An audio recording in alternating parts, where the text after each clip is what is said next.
Hello friends, स्वागत करता हूँ आप सभी को यूट्यूब चैनल नर्सिंग टिप्स पे।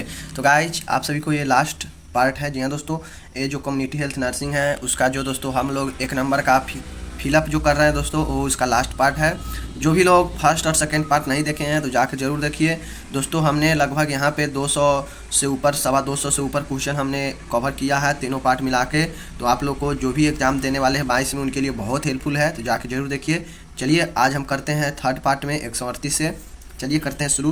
जितना भी प्रश्न होगा हमारे पीडीएफ में, आज लास्ट है दोस्तों। इसके बाद हम फिर दूसरा चैप्टर, दूसरा सब्जेक्ट देखेंगे। तो चलिए करते हैं शुरू। साथियों, यहाँ पे बोल रहा है कि रोगी की मृत्यु होने पर किया गया विष संक्रमण क्या कहलाता है।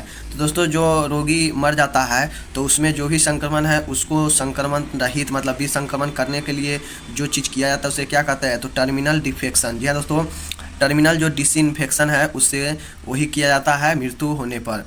उसका कहता है मच्छरों के प्रजनन स्थानों को नष्ट करना क्या कहलाता है। जैसे दोस्तों मच्छर है तो कहीं पे मच्छर अधिक प्रजनन कर रहा है तो दोस्तों उसे नष्ट करना क्या कहलाता है, तो स्रोत घटाना। मतलब मच्छरों के जो प्रजनन स्थान को नष्ट करना स्रोत घटाना कहा जाता है।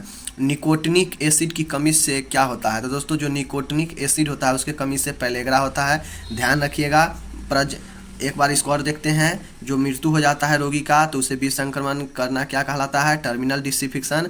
उसका अर्थ कहता है मच्छरों में प्रजनन स्थान के नष्ट करना, स्रोत घटाना, और निकोटिनिक एसिड की कमी से जो चीज़ होता है उसे हम पेलेग्रा रोग कहते हैं। चलिए हम नेक्स्ट देखते हैं आप सभी के बीच में। 141 नंबर है, कहता है डैश के कारण डिप्थीरिया होता है। जी हाँ दोस्तों, किसके कारण डिप्थीरिया होता है, तो दोस्तों कॉर्डिनेबैक्टीरियम डिप्थीरिया। जी हाँ दोस्तों, कॉर्डिनेबैक्टीरियम डिप्थीरिया के कारण डिप्थीरिया रोग होता है। तो आप लोग ध्यान दीजिए। मिल्क पास्चराइजेशन मेथड की डैश ने खोज की, कौन किया, तो लुई पास्चर ने दोस्तों मिल्क पास्चराइजेशन मेथड का खोज किया। पेंसिलिन का निर्माण करने वाले वैज्ञानिक का नाम कौन है दोस्तों, तो एलेक्जेंडर फ्लेमिंग। और दोस्तों किसके कवक के द्वारा क्या होता है, पेंसिलिन बनाया जाता है। अब दोस्तों चलिए हम इसमें नेक्स्ट बात करते हैं आप सभी के बीच में। कहता है भोर कमेटी की नियुक्ति सन डैश में हुई। दोस्तों भोर कमेटी है उसका नियुक्ति कब हुआ, तो 1943 में, मतलब गठन। विटामिन के डैश सब्जी में पाया जाता है। तो दोस्तों जो विटामिन के होता है रक्त के थक्का बनाने में मदद करता है। और एक कौन सी सब्जी में होता है, तो ताजी हरी गहरी पत्तीदार। जी हाँ दोस्तों, जो ताजी हरी गहरी पत्तीदार उसमें के होता है। एक कम्युनिटी हेल्थ सेंटर में कितने पलंग होते हैं, मतलब बेड कितने होते हैं, तो 30। जो कम्युनिटी में होता है दोस्तों हेल्थ सेंटर उसमें 30 बेड लगे होते हैं। अब दोस्तों हम यहाँ पे बात करते हैं। कहता है नवजात शिशु का अर्थ डैश दिन से है। जैसे दोस्तों नवजात शिशु का अर्थ कितने दिन से है, तो जैसे हम बताए भी थे दोस्तों एक बार, जो भी क्वेश्चन पूछा गया था एनाटोमी वाले में कि नवजात शिशु को अवधि कितना होता है, तो हम लोग बताए थे 4 सप्ताह। तो यहाँ पे भी देखिए 0 से 29 दिन है, मतलब 4 सप्ताह हो ही जाएगा। अब बात करते हैं साथियों, तो कहेगा नवजात शिशु का अर्थ होता है 0 से 29 दिन। आप लोग ध्यान दीजिए। शरीर को आवश्यक पोषक पदार्थों की आपूर्ति प्रक्रिया डैश से होती है, कहाँ से होती है, तो देखिए दोस्तों पाचन से होती है। अब हमारे शरीर में होता क्या है, जब भी हम कोई चीज़ खाते हैं तो ऐसा नहीं होता है कि हम कोई अच्छा चीज़ खा रहे हैं तो उसमें सिर्फ और सिर्फ विटामिन ही हो, पोषक तत्व ही हो, ऐसा नहीं होता है। उसमें दोस्तों व्यर्थ पदार्थ भी होता है, जो कि दोस्तों पाचन के द्वारा क्या होता है, जो भी आवश्यक उसमें का तत्व है वो पोषक के तत्व पर पोषक के रूप में उसे अवशोषित कर लिया जाता है। और जो भी दोस्तों अपशिष्ट पदार्थ है उसे बाहर निकाल दिया जाता है मलमूत्र के द्वारा। तो ही कहता है शरीर में जो भी आवश्यक पोषक पदार्थ की आपूर्ति होता है वो पाचन के प्रक्रिया के द्वारा ही होता है। उसका कहता है डीपीटी का टीका डैश रोगों से बचाने के लिए किया जाता है। तो आप लोग देखिए डीपीटी का फुल फॉर्म पूछेगा तो ये भी होगा डिप्थीरिया पर्टुसिस टिटेनस। जी हाँ दोस्तों, डिप्थीरिया पर्टुसिस टिटेनस होता है, जो कि डीपीटी का टीका लगाया जाता है इस रोग से बचाने के लिए। अब चलिए नेक्स्ट देखते हैं आप सभी के बीच में। साथियों कहता है कि 1 ग्राम प्रोटीन से डैश कैलोरी मिलती है, मतलब 1 ग्राम प्रोटीन से कितने कैलोरी मिलता है, तो 4 कैलोरी मिलता है, ध्यान रखिएगा। अगर पूछेगा कि 1 ग्राम फैट से कितना कैलोरी, तो 9 कैलोरी। तो दोस्तों ध्यान रखिएगा, ऐसा कहता है ट्रेकोमा डैश के द्वारा होता है। तो ट्रेकोमा है दोस्तों किसके द्वारा होता है, तो होता है क्लैमिडिया ट्रेकोमैटिस। जी हाँ दोस्तों, क्लैमिडिया ट्रेकोमैटिस होता है जिसके द्वारा ट्रेकोमा होता है और ये आँख का रोग होता है। विटामिन ए का दूसरा नाम क्या है, रेटिनॉल है, ध्यान रखिएगा आप लोग, विटामिन ए का दूसरा नाम रेटिनॉल। अब हम बात करते दोस्तों, ये भी क्वेश्चन इस बार 2 एग्जाम में पूछा गया था कि फ्लोरेंस नाइटिंगेल का जन्म कहाँ कब हुआ था? दोस्तों 12 मई 1820 में, ध्यान रखिएगा। मनुष्य के चारों ओर के सभी बाह्य कारकों को क्या कहते हैं? तो दोस्तों वातावरण कहते हैं। जो भी बाहर से जो भी बाह्य कारक है उस सभी को हम क्या कहते हैं? वातावरण। कहता है शिशुओं में रक्ताल्पता एनीमिया को होने से डैश द्वारा रोका जा सकता है। देखिए दोस्तों, स्तनपान करा के दोस्तों शिशुओं में क्या होता है? एनीमिया से रोका जा सकता है। उसके बाद कहता है साथियों कि 155 में है समायोजन। एडजस्टमेंट से हमारा तात्पर्य प्राकृतिक रूप से कार्य करते हुए किसी परिस्थिति का हल निकालना। दोस्तों एडजस्टमेंट में होता क्या है कि प्राकृतिक रूप से कोई भी हम कार्य कर रहे हैं तो उस कार्य करने के साथ साथ उसके परिस्थिति का भी हल निकालना ही क्या कहलाता है? समायोजन कहलाता है। अधिक वसा लेने से क्या होता है? मोटापा होता है, जानते हैं। मलेरिया डैश के कारण होता है? तो दोस्तों मलेरिया फीमेल एनोफिलीज, मादा एनोफिलीज के कारण होता है। आप लोग ध्यान दीजिए इस क्वेश्चन को। क्वेश्चन पूछेगा कि मलेरिया किसके कारण होता है? तो मादा एनोफिलीज फीमेल एनोफिलीज के। विटामिन डी की कमी से वयस्क में क्या होता है? तो दोस्तों वयस्क में क्या होता है? ओस्टियोमैलेशिया होता है, ध्यान दीजिएगा। ओस्टियोमैलेशिया जो होता है विटामिन डी के कमी के कारण वयस्कों में बीमारी होता है, हड्डी का होता है। राष्ट्रीय जलापूर्ति और स्वच्छता कार्यक्रम सन डैश में शुरू किया गया। तो दोस्तों राष्ट्रीय स्वच्छता कार्यक्रम और जलापूर्ति कब शुरू किया गया? तो 1954 में। पेलेग्रा नामक बीमारी डैश की कमी से होता है? तो दोस्तों विटामिन B3 के कमी से पेलेग्रा रोग होता है। और भी है जो कि हम लोग ऊपर देखे हैं। अब बात करते हैं 161 में राष्ट्रीय टीबी नियंत्रण कार्यक्रम में शुरू हुआ था कब? 1962 में। दोस्तों मोस्ट VVI क्वेश्चन है, आप सभी को पूछा जाएगा फिलअप में कि राष्ट्रीय टीबी नियंत्रण कंट्रोलर जो हुआ था कब से शुरू हुआ? 1962 में। उसके बाद 162 है संक्रमण इन्फेक्शन के प्रति शरीर प्रतिरोध को डैश कहते हैं। तो दोस्तों जो इन्फेक्शन शरीर में है और उसी से बचाने के लिए जो दोस्तों रोग प्रतिरोधक क्षमता उत्पन्न किया जाता है वही प्रतिरक्षा इम्यूनिटी कहलाता है। जो संक्रमण से लड़ता है शरीर में उसी को हम प्रतिरक्षा कहते हैं। अब दोस्तों बात करते हैं पुरुषों में अस्थायी नसबंदी को क्या कहते हैं? ये भी दोस्तों बहुत इंपॉर्टेंट क्वेश्चन है कि पुरुषों में अस्थायी नसबंदी को वैस्कोटोमी कहते हैं। जी दोस्तों वैस्कोटोमी कहते हैं, तो ध्यान रखिएगा वैस्कोटोमी कहते हैं पुरुषों में अस्थायी नसबंदी। एक वयस्क व्यक्ति के लिए डैश नींद आवश्यक होती है? दोस्तों जो एक वयस्क मनुष्य है उसके लिए स्वस्थ नींद कितना लेना चाहिए? 6 से 8 घंटे। पानी में घुलनशील विटामिन कौन है? BC है। BC के अलावा जो भी विटामिन है दोस्तों A, D, E के ये सभी के सभी क्या है? वसा में घुलनशील है, पानी में नहीं। पानी में यही 2 घुलनशील है मात्र। सिक टेस्ट डैश बीमारी के लिए किया जाता है? जो सिक टेस्ट होता है किसके लिए किया जाता है दोस्तों? डिप्थीरिया के लिए। MTP का फुल फॉर्म क्या होता है? तो MTP का फुल फॉर्म होता है मेडिकल टर्मिनेशन ऑफ प्रेगनेंसी। जी हाँ दोस्तों medical termination of pregnancy. Kwashiorkor डैश की कमी से होता है? तो दोस्तों क्वास्कियोर बच्चा में होने वाला रोग है जो प्रोटीन और एनर्जी के कारण होता है, इसके कमी से। अब हम चलते हैं दोस्तों नेक्स्ट प्रश्न की ओर। कहता है कि यूनिसेफ की स्थापना डैश में हुई? कब हुई? तो 1946 में हुआ दोस्तों यूनिसेफ की स्थापना। गहरे कुओं में पानी डैश परत के नीचे निकलता है? मतलब जो कुआं है वहाँ पानी जो निकलता है किस परत के नीचे? तो दोस्तों प्रथम अप्रवेश। मतलब दोस्तों प्रथम अप्रवेश का मतलब क्या होता है? फर्स्ट इम्पेरवियस के दोस्तों यही निकलता है प्रथम परत के नीचे, प्रथम अप्रवेश परत के नीचे से निकलता है। सोयाबीन का मुख्य स्रोत क्या है? प्रोटीन है दोस्तों। सोयाबीन में सबसे अधिक प्रोटीन पाया जाता है, तो आपको ध्यान रखना होगा।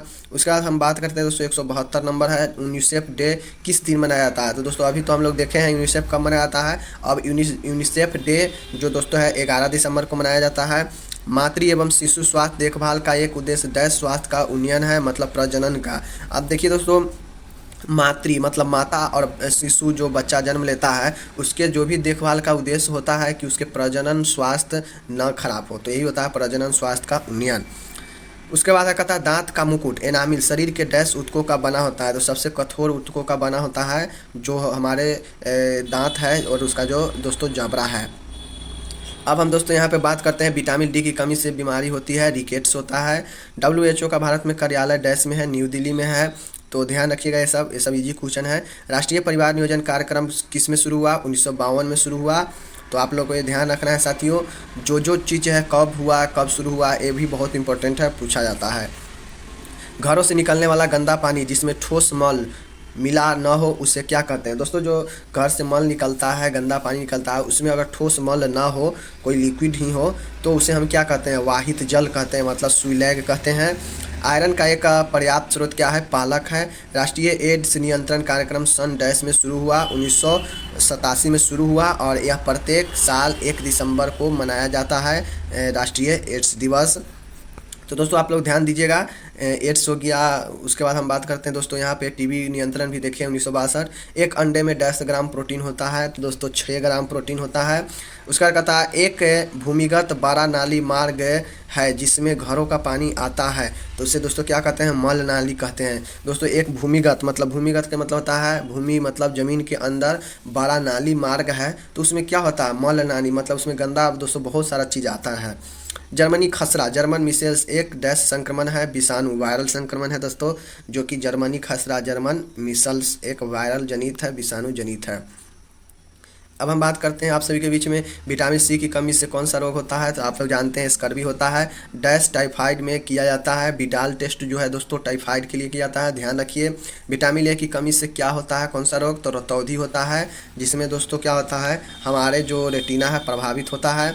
अब बात करते हैं कैल्शियम सल्फेट डैश की पानी में उपस्थिति से डैश कठोरता उत्पन्न होता है, तो दोस्तों कैल्शियम सल्फेट के कारण जो है पानी में अस्थायी कठोरता उत्पन्न होता है, ध्यान रखिएगा। ये दोस्तों अस्थायी और अस्थायी वाला हमने इस 1 पार्ट 2 पार्ट में और अब 3 पार्ट में भी बहुत बार देख चुके हैं, तो कंफ्यूज आप लोगों को नहीं होना चाहिए जो लोग फर्स्ट सेकेंड थर्ड देखे हैं। उसके बाद बात करते हैं जनगणना डैश वर्ष के अंतराल पर होती है, तो दोस्तों 10 वर्ष के अंतराल पे। अब हम दोस्तों यहाँ पे बात करते हैं, कहता है मलेरिया। जी हाँ दोस्तों, मलेरिया डैश मच्छर से फैलता है। अभी देखें मलेरिया फीमेल एनाफिलीज मादा एनाफिलीज के कारण। प्रोटीन के स्रोत कौन कौन से है? दाल, अंडा, मांस, दूध है। कैल्शियम डैश में पाया जाता है, तो दोस्तों दूध में, अंडे में पाया जाता है कैल्शियम। विटामिन सी डैश में पाया जाता है, तो आंवला, संतरा व नींबू। और इसके अलावा दोस्तों जो भी खट्टे पदार्थ होते हैं उसमें विटामिन सी का स्रोत होता है। एक बात ध्यान रखिएगा, दूध में विटामिन सी नहीं होता है। तो दोस्तों आप सभी से क्वेश्चन पूछ देगा कि खाने वाला दूध में क्या विटामिन सी मौजूद होता है, तो नहीं, गलत हो जाएगा वो, तो ट्रू फॉल्स में पूछ देगा। अब हम बात करते हैं दोस्तों वसा के प्रमुख स्रोत कौन से हैं, तो वसा जिसमें फैटी ज़्यादा हो, तो दोस्तों जो भी तैलीय सामान होगा उसमें फैटी ज़्यादा होगा, तो घी, मक्खन, मांस, मछली ये सब में तैलीय होता है, तो इसीलिए वसा युक्त है। मक्खियों के द्वारा उत्पन्न होने वाला बीमारी, अब देखिए दोस्तों यहाँ से अब आपसे पूछ देगा कि बताइए कि कौन सा रोग है जो मक्खियों के द्वारा उत्पन्न होता है। ऑप्शन देगा, तो मक्खियों के द्वारा कौन होता है? हैजा, अतिसार जिसको डायरिया बोलते हैं, तो दोस्तों यही होता है आप सभी को जो होता है हैजा, डायरिया, अतिसार जो है दोस्तों आपको मक्खी से होने वाला है, और ये जल से भी होता है हैजा। डॉट्स का उपचार 6 रोग है, मतलब दोस्तों जो टीबी है वो डॉट्स टीबी का उपचार है। उसके बाद हम बात करते हैं आप लोगों के बीच में दोस्तों 195 नंबर है, मच्छरों द्वारा पैदा होने वाली बीमारी दोस्तों कौन कौन सा है? डेंगू है, मलेरिया है, चिकनगुनिया है, फाइलेरिया है। ये सभी के सभी मच्छर द्वारा ही होता है। अब मच्छर का दोस्तों रूप अलग अलग हो सकता है। गंदे पानी द्वारा उत्पन्न होने वाली बीमारी कौन सी है, तो दोस्तों अतिसार है और डायरिया है, जिससे गंदे पानी से ये दोनों होता है।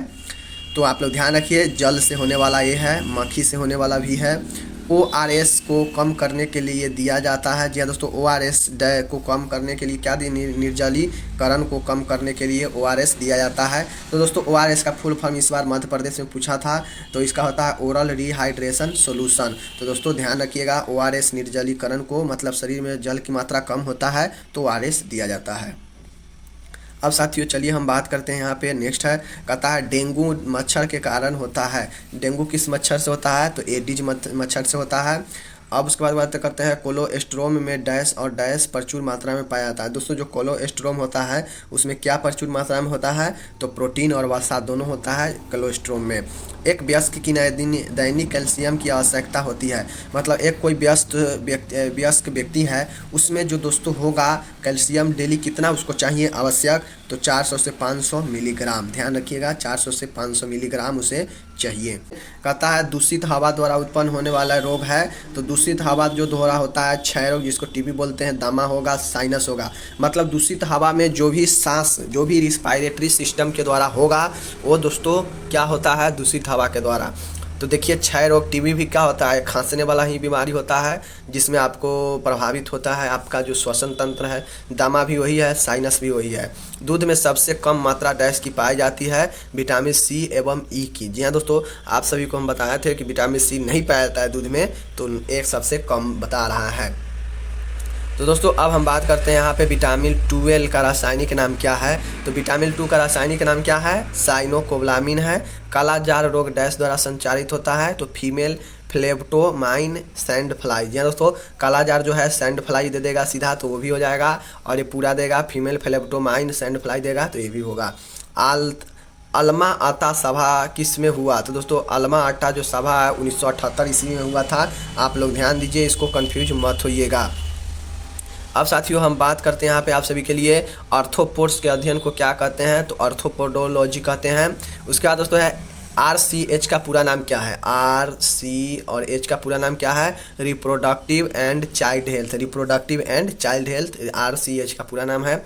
विटामिन C की कमी से बच्चों में क्या पैदा कर सकता है? तो स्कर्वी पैदा कर सकता है। तो साथियों ध्यान रखिएगा। अब बात करते हैं दोस्तों घरेलू मक्खी का अन्य नाम क्या है? तो ये दोस्तों मुस्का डोमेस्टिका, ये क्या है? ये साइंटिफिक नेम है घरेलू मक्खी का, मुस्का डोमेस्टिका। माला ए और माला डी गर्भ निरोधक कॉन्ट्रासेप्टिव का उदाहरण है। तो दोस्तों ये ओरल उदाहरण है। जो माला ए और माला डी है ये ओरल तरीके से गर्भ निरोधक का उदाहरण है। खसरा का कर्णात्मक जीव डैश है? तो रुबैला है। खसरा का जो दोस्तों है कर्णात्मक जीव मतलब खसरा होने का कौन सा जीव है? तो रुबेला है।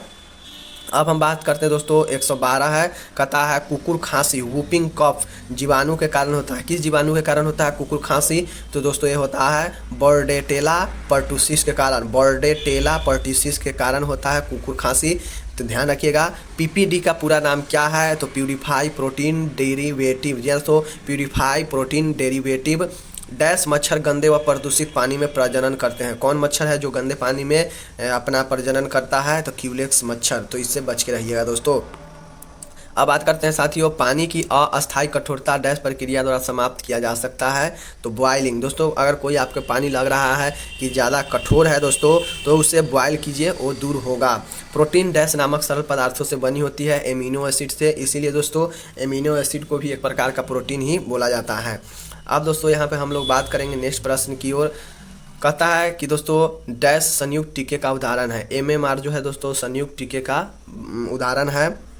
Mumps micelles rubella. Vitamin D की कमी से बच्चों में क्या होता है? रिकेट्स होता है। ट्रिकलिंग छनन मतलब ट्रिकलिंग फिल्टर विधि को डैश के शुद्धिकरण के लिए प्रयोग किया जाता है। तो जो भी दोस्तों वेस्ट बेकार जल है, बेकार का जल हो गया है, उसे हम ट्रिकलिंग विधि के द्वारा छनने का कार्य करते हैं। अब दोस्तों हम आ गए हैं 120 नंबर पर। कहता है कॉप्लिक स्पॉट डैश के मामले में देखा जाता है। तो दोस्तों एक क्वेश्चन जो है कॉप्लिक स्पॉट, ये अभी राजस्थान में पूछा था, हमने कराए भी थे। तो एक खसरा में होता है, खसरा में देखा जाता है। जीरोफ्लेथैलेमिया डैश की कमी के कारण होता है। तो दोस्तों जीरोफ्लेथैलेमिया है वो विटामिन A के कारण होता है। अब चलिए देखते हैं कुछ इंपॉर्टेंट है इसके बाद और। तो दोस्तों 22 नंबर है पानी के शुद्धिकरण की विधियाँ कौन कौन सी है? तो स्लो सैंड जैविक फिल्टर और रैपिड सैंड जैविक फिल्टर। तो आप लोग से पूछेगा कि पानी के 2 शुद्धिकरण विधियाँ कौन कौन से हैं? तो यहाँ पे देखिएगा स्लो सैंड जैविक फिल्टर और रैपिड सैंड जैविक फिल्टर, याद रखिएगा। उसके बाद बीज संक्रमण की विधियाँ कौन कौन से है? स्टरलाइजेशन की, तो पाश्चुकरण और उबालना। दोस्तों बीज संक्रमण की 2 विधियाँ हैं, मतलब 2 और विधियाँ हो सकता है लेकिन 2 यहाँ पे दिया गया है। उसके बाद दोस्तों है 224 है स्वस्थ व्यक्ति के लक्षण क्या होता है? तो शरीर स्वस्थ होगा और वह सहनशील होगा, तभी जाके वो एक प्रकार से स्वस्थ होगा। अब बात करते हैं कि रिकॉर्ड्स के प्रकार, मतलब रिकॉर्ड्स के कितने प्रकार होता है। तो दोस्तों एक क्वेश्चन इस बार पूछा गया था MP में फिलअप में कि रिकॉर्ड्स के 2 प्रकार कौन कौन से हैं। तो एक होता है संचयी रिकॉर्ड और एक होता है मीटिंग रिकॉर्ड। जी हाँ दोस्तों ध्यान दीजिएगा, संचयी रिकॉर्ड और मीटिंग रिकॉर्ड। राष्ट्रीय स्वास्थ्य एजेंसी कौन कौन से हैं? तो एक है ICMR और एक है NCDC। जी हाँ दोस्तों याद रखिएगा, 2 राष्ट्रीय एजेंसी का नाम पूछेगा, तो ICMR और NCDC। 227 है गंदे पानी द्वारा उत्पन्न होने वाली बीमारी कौन कौन से है? तो वमन है, वोमिटिंग है, अतिसार है और पेचिश है, जो कि आपको गंदे पानी से उत्पन्न होता है। अब साथियों चलिए हम बात करते हैं यहाँ पे 228 नंबर। कहता है कि मक्खियों के द्वारा उत्पन्न होने वाली बीमारी कौन है? तो अभी हम लोग देखे हैं हैजा, डायरिया, अतिसार। दोस्तों ये भी क्वेश्चन पूछा गया था कि मक्खियों से उत्पन्न होने वाला कौन है, या जल से उत्पन्न होने वाला 3 बीमारियों का नाम लिखे, MP में पूछा गया था। तो आप लोग को जल वाला भी देखे हैं और मक्खी वाला भी देख लिए। वायु द्वारा उत्पन्न होने वाली बीमारी कौन से है पूछेगा? तो दम्मा, TB, इन्फ्लुएंजा जो है ये वायु से होता है, ध्यान रखिएगा। मच्छरों द्वारा उत्पन्न होने वाला बीमारी कौन है? तो मच्छर द्वारा पूछेगा तो डेंगू, मलेरिया, चिकनगुनिया। तो दोस्तों एक बाद ध्यान रखिए, मक्खी द्वारा भी पढ़ लिए हम लोग, वायु द्वारा भी पढ़ लिए हैं, मच्छरों द्वारा भी पढ़ लिए हैं और जल द्वारा भी पढ़ लिए हैं ऊपर में। तो इसके बाद दोस्तों आपसे नहीं पूछा जाएगा क्वेश्चन कि किसके द्वारा क्या होता है। तो दोस्तों लास्ट हम यहाँ पे 230 क्वेश्चन था, हमने देख लिया फिलअप में, जो कि आपको यहाँ पे कम्युनिटी हेल्थ नर्सिंग का दोस्तों ये पार्ट 3 था और लास्ट था। कुल 230 प्रश्न हम देखे हैं। इसके अलावा हम चलेंगे अब दूसरे सब्जेक्ट की तरफ। जो लोग फर्स्ट सेकेंड नहीं देखे हैं जाके देखिए, डिस्क्रिप्शन में दोनों का लिंक होगा पार्ट 1 2 करके, तो ज़रूर देखिए, यूजफुल है क्योंकि क्वेश्चन यहीं से दोस्तों आता है। तो आप लोग इसको ज़रूर सीरियस लेकर देखिए क्योंकि आपका एग्ज़ाम भी अब धीरे धीरे नज़दीक आ रहा है। तो दोस्तों मिलते हैं अगले वीडियो के साथ, तब तक जय हिंद, नमस्ते, नमस्कार।